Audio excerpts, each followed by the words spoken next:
And hello again, YouTube. I am the Abyssal Drink, and it's still taking forever to edit one video for me. Oh my god, I've given myself too much. So I decided to play another game of Ranked. I only needed one this time to actually get a victory. This is a very strange game, but it's Ekko versus Kassadin, Kassadin picking into my Ekko. And I deal with him very easily despite being an AP.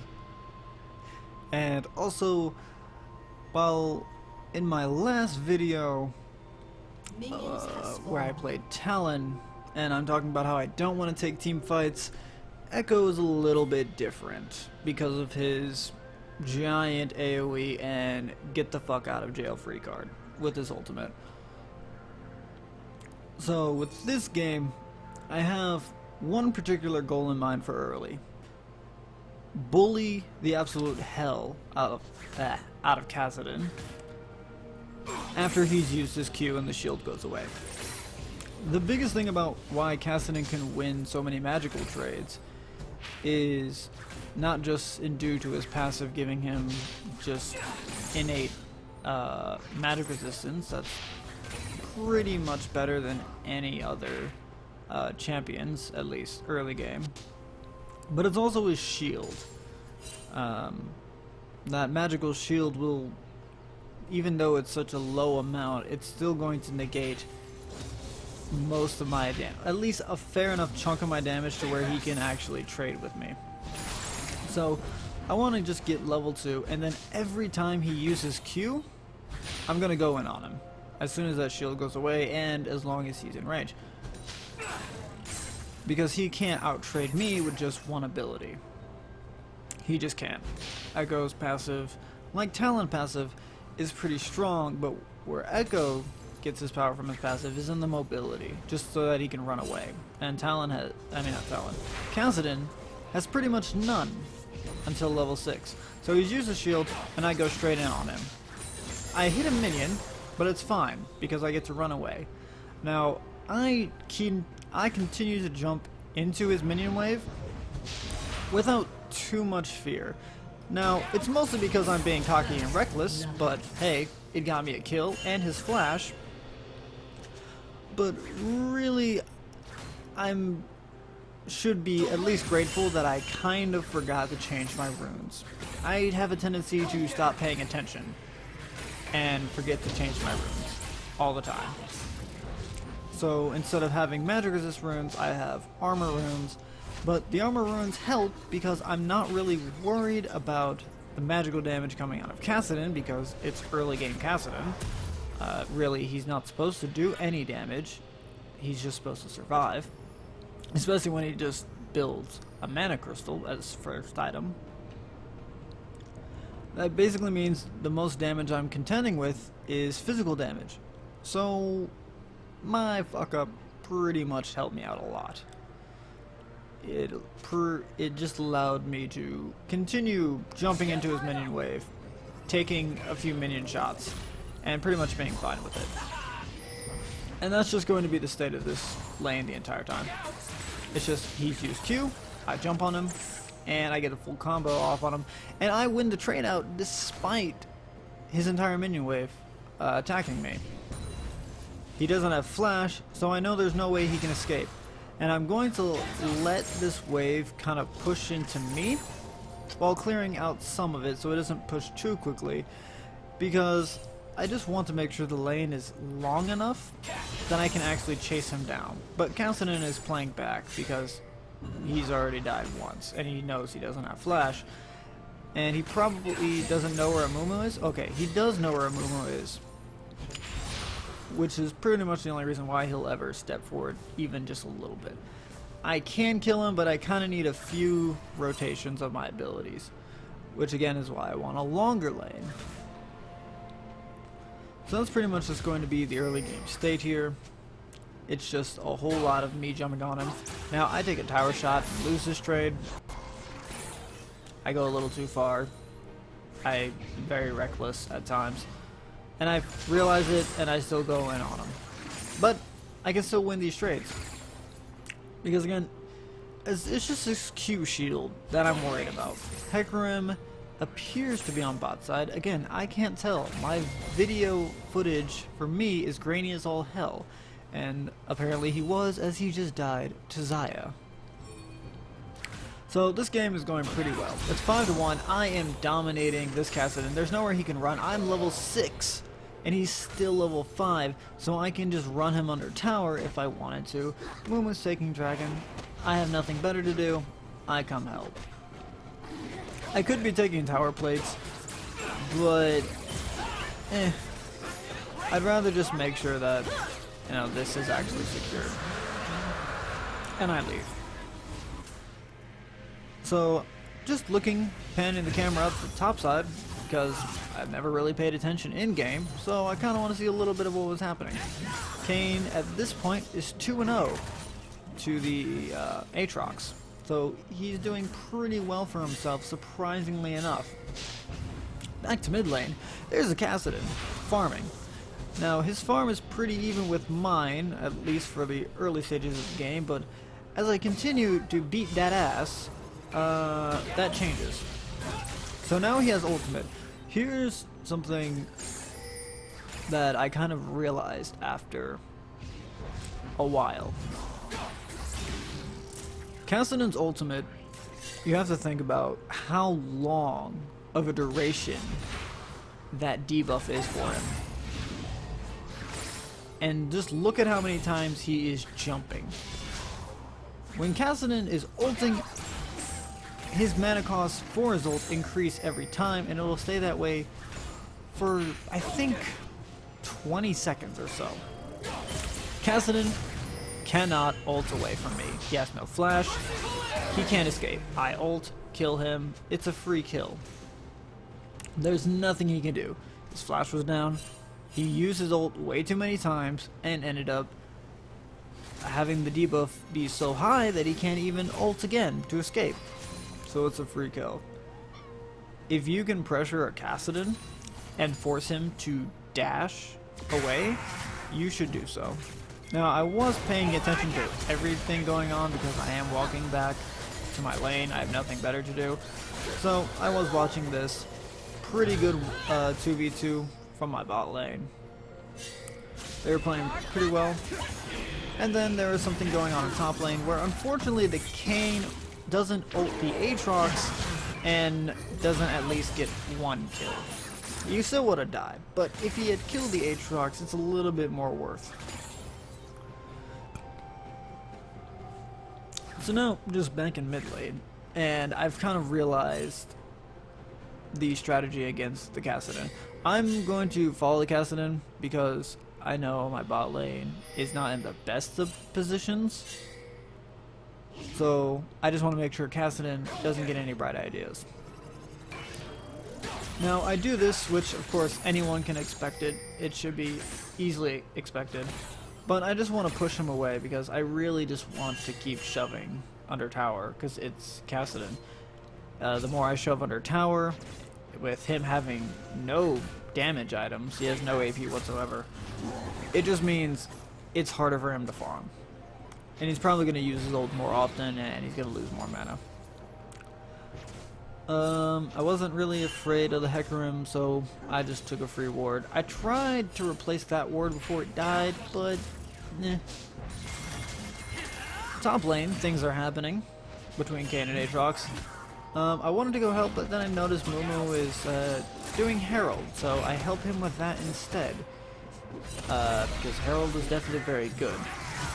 Now, the wave is pushed in from mid, so I decided to go help out top lane, because Kayn could use some help, and this Aatrox looks very juicy indeed. I put my W up because I think he's going to run away, but he decides to stay, and with my revolver, I deal all the damage. Which means, now Hecarim is just going to go bot lane. Xayah at least picks up a kill, which is good on that. But they still die. Rakan was ulting to try and get away, but The movement speed was not enough, and I just go back to harassing Kassadin and just jumping on him, forcing his ultimate as many times as possible, so that way his mana keeps dropping. Tier is good, but it is not going to save you from an 8,000 ultimate cost. Not that it cost 8,000, but you get what I mean. 800 mana cost. Kane needs help. Kassadin roamed up, and I come to help him. Pretty easy, but the Hecadic comes in, kills him. He has Cinder Hulk. I'm not gonna bother with that. I'm not killing him, and he could probably kill me because that's how tanks work.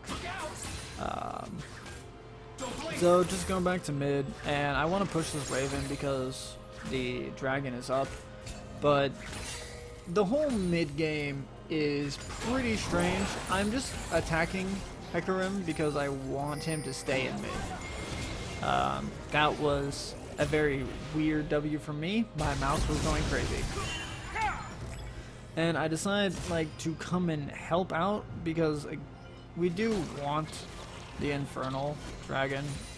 I mean, it's some extra AP. It's pretty useful to have. I'm going mid because I want to push the wave up. I don't want to lose any potential experience, and I want to make sure that Kassadin stays down. But my team is starting Dragon without me knowing, which is pretty bad. Rakan was low. We had no vision set up at all, and all this is happening. I try to make my way down, but as soon as I see just everyone is dying, there's nothing that I can do. So I just leave.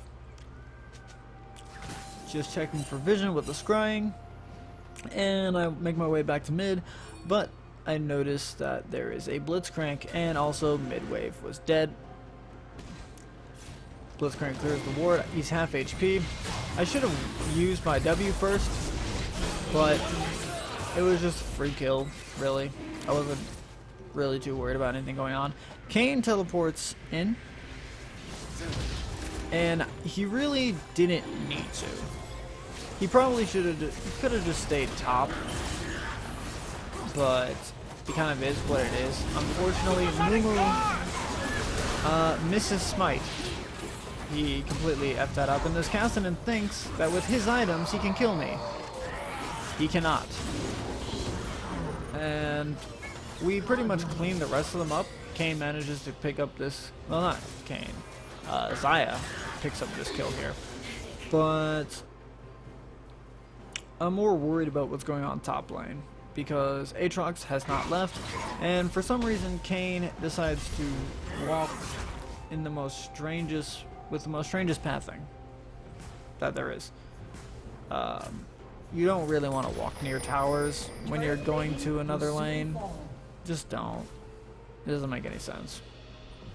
So Aatrox gets 4 tower plates through all that madness, and the enemy team also gets the Infernal Drake. Now I'm not too upset because it means Cloud Drake, 3 clouds. Ekko with Cloud is really good. I can really just do whatever I want. But like I said, things get really weird in this mid game. Really weird. So I can't follow up to Kassadin, so I just push him in. Now,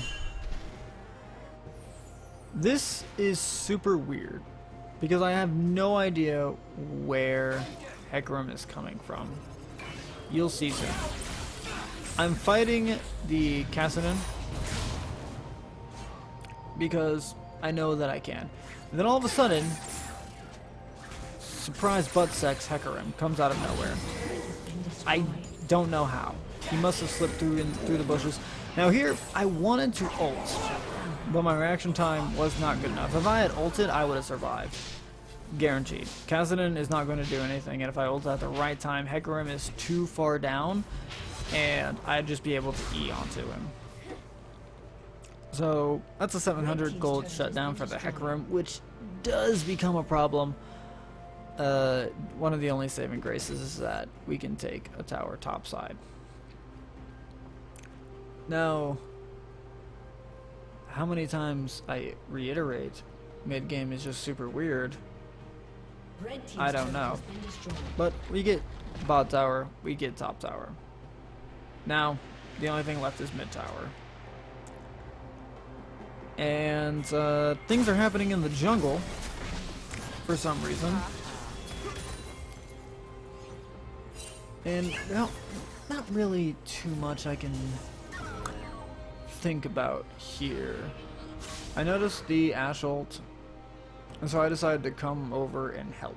Now, this works for us, technically, in the end, but this really shouldn't be happening. This just should not be happening at all. Now, we would have pretty much won this if the Aatrox didn't come in. So, if the Aatrox didn't come in, this would have been a 1-5. And Aatrox also flashed on me, even though I had no way to escape. I mean, I might have escaped, but what's going on in top lane is Amumu had taken Herald, and so we're going to get tower. But it's still unfortunate because they decide to stay for some reason. The entire enemy team is still alive, and they stick around. They should have just left. You've got the tower, just leave. There's no point in staying. Aatrox sacrifices his life for the sake of the Mumu. How valiant, how noble. Now this is me picking because I want Xayah to be in the short lane.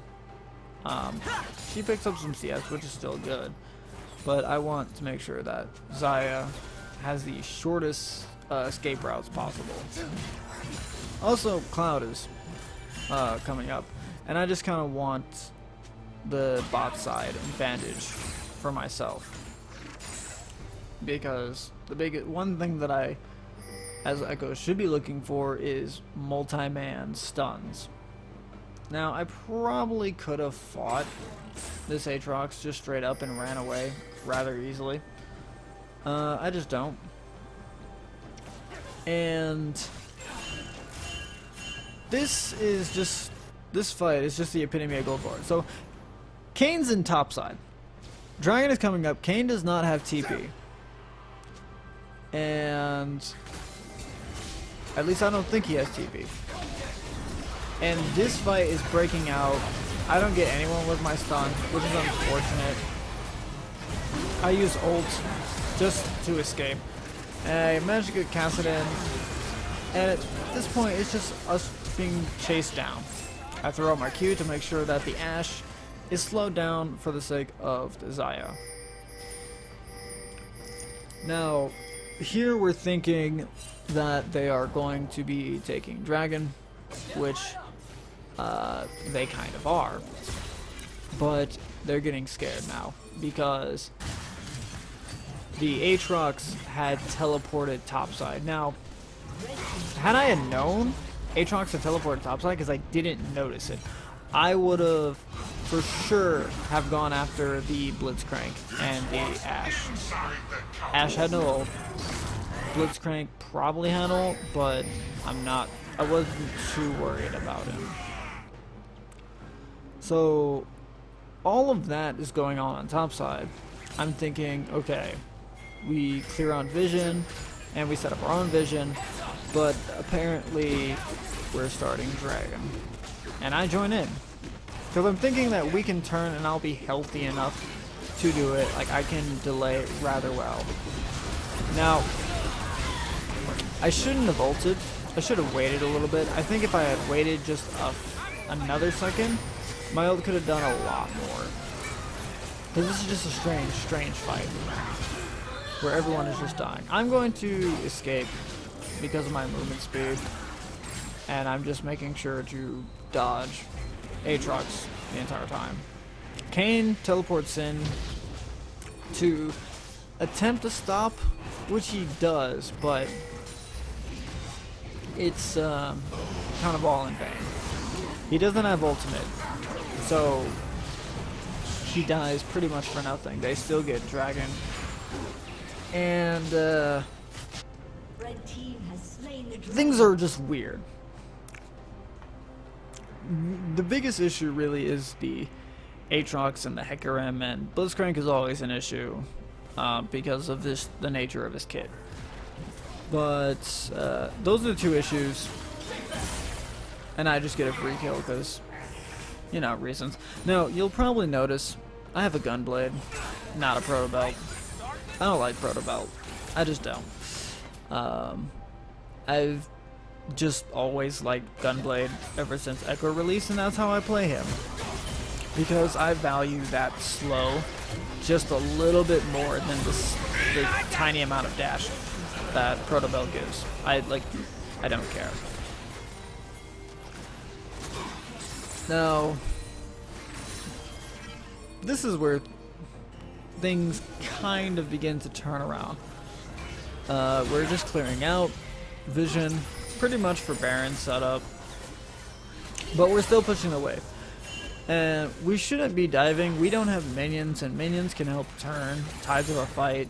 Minions can body block. Minions can dish out some additional damage.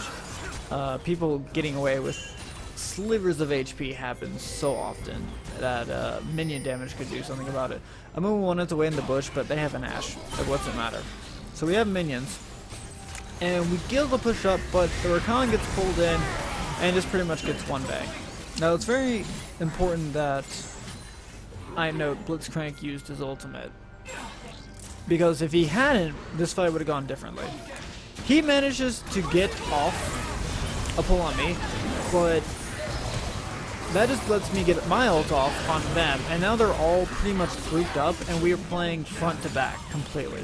Xayah is ahead of Ashe. Ashe's items just aren't good enough right now, because she's a utility ADC. She's just not going to be performing at the same level as Xayah, especially when the Xayah has way more AD than her and way more crit, and is just allowed to sit back. So we take a free Baron because there's nothing the Ashe can do, and I have this idea in mind that I should be going bot split push, which I do at first. But then I start thinking about how that last fight went. And this is where the whole Ekko being a different type of assassin for team fights really is peaking in my mind, because I have my ultimate to escape, I have my Q, which just can go through absolutely everyone if I position it just right. And then I have my, parallel convergence, my W. I have so many tools for team fights that I'm like, okay, let's just all go towards mid, play a little back, and we can win team fights. So we're all group 5 as mid, and I put out my W just to make sure there's pressure, and Kane just goes all in. Amumu gets a 5-man ult, and we just wipe the board with them. Like, literally nothing they can do. And me and Xayah, Amumu, we take tower. Those two up there, they can handle the Aatrox and actually kill him. Some people would probably just leave, but Amumu wanted to take the inhibitor, but I'm like, no, we can actually defend. I follow him for like a quick second. But that pretty much is just the game. Very strong early, dealing with Kassadin the best way you should. Very strange mid-game, just so many stupid fights. But it's a solid end game. So, thanks for watching, and bye.